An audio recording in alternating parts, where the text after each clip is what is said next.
नमस्कार, मैं शिका यादव स्वागत करती हूँ आप सबका अभय न्यूज के 7 अप्रैल गुरुवार दोपहर के बुलेटिन में। तो चलिए देखते हैं अब तक की कुछ खास खबरें। इस बुलेटिन के प्रायोजक है आरके डेवलपर्स। शानदार घर खरीदें अब अपने बजट में।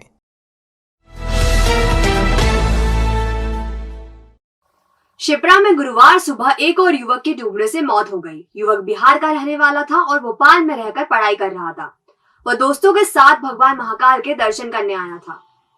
बिहार के छपरा में रहने वाला 21 वर्षीय प्रकाश पिता अनिल मिश्रा दोस्त शशि राज और 2 अन्य के साथ बाबा महाकाल के दर्शन करने उज्जैन आया था। अल सुबह 5:30 बजे वह दोस्तों के साथ शिप्रा पर स्नान के लिए पहुंचा। दोस्त घाट पर बैठकर नहा रहे थे। इसी दौरान प्रकाश ने नदी में छलांग लगा दी और तैरकर नदी पार करने का प्रयास करने लगा। आधी दूर जाने के बाद उसकी सांसें फूल गई और देखते ही देखते वह पानी की गहराई में समा गया। दोस्तों ने उसे डूबता देख शोर मचाया। इस दौरान घाट पर मौजूद तैराक दल के सदस्यों ने नदी में छलांग लगाकर अनिल को बाहर निकाला, लेकिन तब तक वह दम तोड़ चुका था। तैरते तैरते जैसे ही आगे बढ़ा, हम लोग चिल्लाने लगे कि मत जाओ आगे, मत जाओ आगे, मत जाओ आगे। बहुत हम नहीं, पब्लिक भी सारे चिल्ला रही थी, लेकिन वो तैरते तैरते आधे में चल गया और रिटर्न भी नहीं आ सकता था। तो वो सोचा कि हम पूरा क्रॉस ही कर जाएं। तो तब तक वो बीच में जैसे ही पहुंचने वाला था, उससे 4-5 फीट पहले उसका दम हार गया और वो पानी पी के अंदर बैठने लगा। तब तक बोट निकाल लिया। कोई वहाँ पे सुरक्षा गार्ड नहीं था। तब कोई सुरक्षा गार्ड नहीं था, तो मेरे पैर में ऑपरेशन हुआ। फिर भी मैं ये बोट निकाला और बोट से चला के उसके पास गया। तब तक वो नीचे डूब चुका था।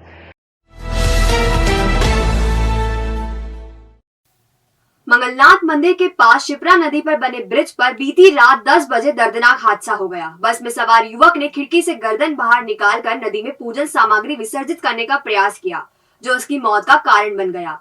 खिड़की से पूजन सामग्री नदी में विसर्जित के चक्कर में युवक का सिर खंबे से टकरा गया, जिससे उसकी दर्दनाक मौत हो गई। उन्हेल से उज्जैन आ रही यादव ट्रेवलर्स की बस से खाचरोद निवासी कमलेश सोनी उज्जैन आ रहा था। मंगलनाथ ब्रिज पर बस पहुंची तो कमलेश ने पूजन सामग्री नदी में विसर्जित करने के लिए खिड़की से गर्दन बाहर निकाली। इसी दौरान उसका सिर खंबे से टकरा गया। इससे घटनास्थल पर ही उसकी मौत हो गई।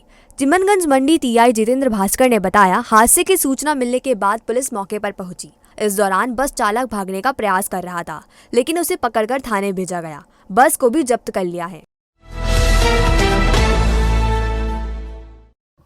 4 दिन पहले मंगलनाथ मंदिर में प्रतिमाओं से छेड़छाड़ करने वाले को आखिरकार पुलिस ने धर दबोचा। वह अर्धविक्षिप्त निकला, जिसके चलते पुलिस ने उस पर प्रकरण दर्ज कर जेल में भेज दिया है। बताया जा रहा है कि आरोपी ने सुबह मंदिर में जाकर दर्शन किए थे। उसके बाद रात को घिनौनी करतूत को अंजाम दिया।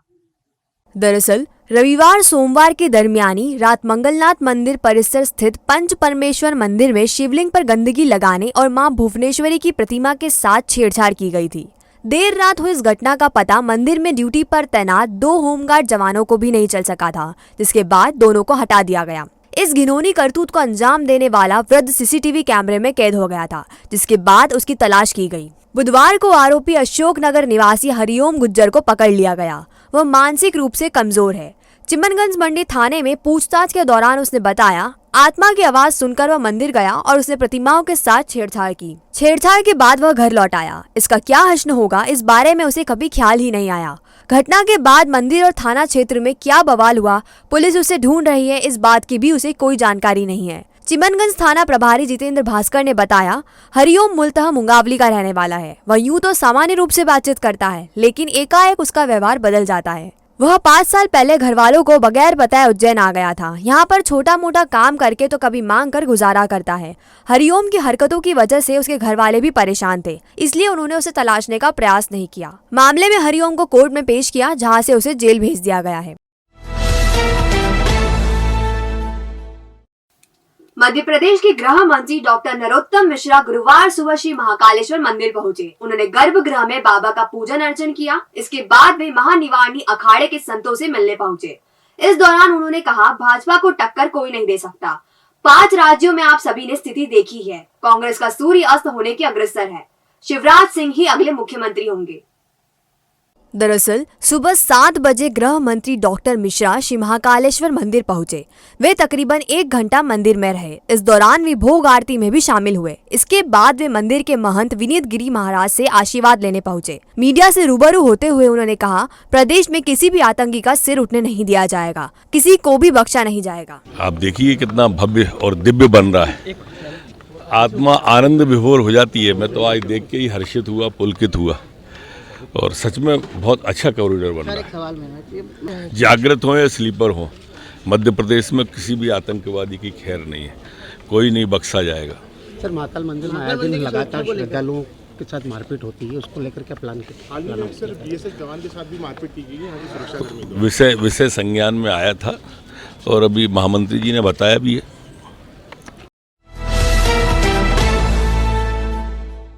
क्या फूलती है सांस, या लगता है सीने में भारीपन, या परेशान है बढ़ते मोटापे से, तो ना करें इसे नजरअंदाज, क्योंकि ये ले सकती है गंभीर बीमारियों का रूप। आज ही विजिट करें माधवबाग क्लिनिक, जहां डॉक्टर प्रियंका शर्मा के मार्गदर्शन में कराएं सारी जांचें, वो भी मात्र 950 रुपए में। माधवबाग क्लिनिक पर पाएंगे आप मॉडर्न इन्वेस्टिगेशन, बिना सर्जरी, ब्लॉकेज रिवर्सल, आहार विहार थेरेपी, पूर्णतः आयुर्वेदिक उपचार, शुगर मरीज का इंसुलिन बंद कराएं आयुर्वेदिक पद्धति से। 15 सालों का विश्वास, अभी तक 3000 मरीजों का सफलतम इलाज। तो आज ही आएं और इंसुलिन और हार्ट की परेशानियों से छुटकारा पाएं।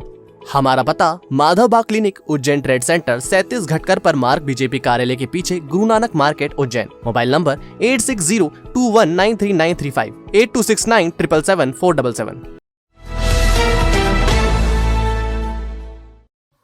पंचक्रोशी यात्रा की तैयारियों को लेकर गुरुवार को कलेक्टर और एसपी ने मातहतों के साथ यात्रा मार्ग का निरीक्षण किया। मार्ग में किस विभाग ने क्या क्या तैयारियां की है, इसका जायजा लिया। सुबह 10:30 बजे गुदरी स्थित नागचंद्रेश्वर मंदिर पर अधिकारी पहुंचे और निरीक्षण की शुरुआत हुई। उन्होंने गर्मी को देखते हुए शामियाने लगाने, पानी की व्यवस्था करने सहित अन्य जरूरी व्यवस्थाओं के लिए अधिकारियों को निर्देशित किया। पंचक्रोशी यात्रा 25 से 29 अप्रैल के बीच होगी। परंपरा अनुसार नागचंद्रेश्वर से यात्रा की शुरुआत होगी और पटनी बाजार, पिंगलेश्वर, करोहन, नलवा, अम्बोदिया, कालियादे, जैथल, उंडासा से होती हुई नगर प्रवेश करेगी। देखिए, पंचकोशी की यात्रा बहुत महत्वपूर्ण है उज्जैन के लिए। 25 तारीख से चालू होने वाली है और 2 साल के गैप के बाद हो रही है, तो निश्चित रूप से इस बार श्रद्धालु भी ज़्यादा संख्या में आना संभावित है। इसके लिए आज हमारे एसपी साहब के द्वारा और जो प्रमुख विभाग हैं 5-6, उनके साथ पूरे मार्ग का भ्रमण किया जाएगा, सारे पड़ाव और उपपड़ाव स्थलों का भ्रमण किया जाएगा और जितनी भी तैयारियां हैं उनके संबंध में आवश्यक दिशा निर्देश दिए जाएंगे।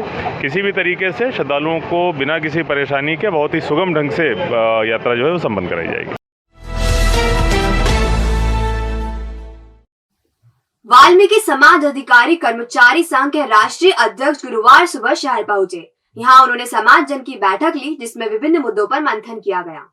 वाल्मीकि समाज अधिकारी कर्मचारी संघ के राष्ट्रीय अध्यक्ष कमल किशोर कोड़े सुबह पीडब्ल्यूडी के रेस्ट हाउस पहुंचे। यहां उन्होंने समाज के वरिष्ठों एवं अधिकारी कर्मचारियों से मुलाकात की। इस दौरान उन्हें बड़नगर के सफाई कर्मी द्वारा अधिकारियों की प्रताड़ना से तंग आकर जान देने के प्रयास के बारे में जानकारी लगी, जिस पर उन्होंने संबंधित अधिकारी से चर्चा करने की बात कही। मीडिया से चर्चा में बताया, देश भर में वाल्मीकि समाज के साथ अत्याचार हो रहा है। जो काम पहले 30 से 40 हजार रुपए में समाज जन करते थे, वह अब ठेका प्रथा के चलते 7 से 8 हजार रुपए प्रति माह में करवाया जा रहा है। इसके चलते इस मुद्दे पर देश भर में आंदोलन करने की योजना बना रहे हैं। आज हम उज्जैन आए हैं। वाल्मीकि समाज अधिकारी कर्मचारी संघ के सभी पदाधिकारी, उनके साथ हमने एक कटसी बैठक की है। वो ये है कि देश के अंदर से जो सफाई काम को ठेके पे दे रहे हैं उसको समाप्त करना है।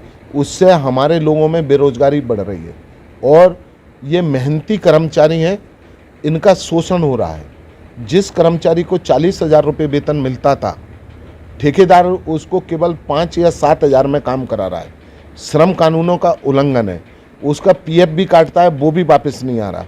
यदि वहाँ इन पे हल नहीं निकलता है तो फिर बड़नगर की सफाई कर्मचारी हड़ताल पे जाएंगे और सफाई को काम को बंद करेंगे।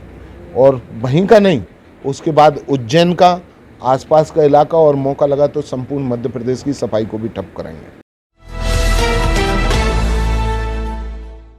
हनु फाइनेंस एंड सर्विस, सभी प्राइवेट और गवर्नमेंट बैंक से लोन सुविधा एक ही छत के नीचे।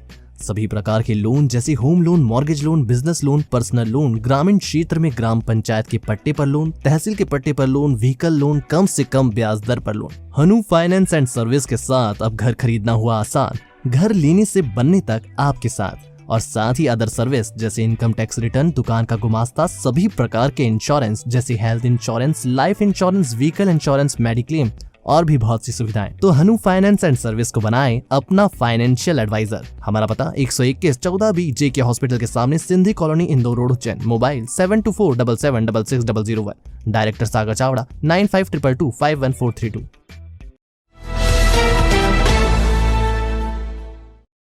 तो आपने देखा हमारा बुलेटिन, यह आपको कैसा लगा इसका फीडबैक हमें हमारे कमेंट सेक्शन में जरूर दीजिएगा। कल फिर मिलेंगे नए बुलेटिन के साथ। नमस्कार।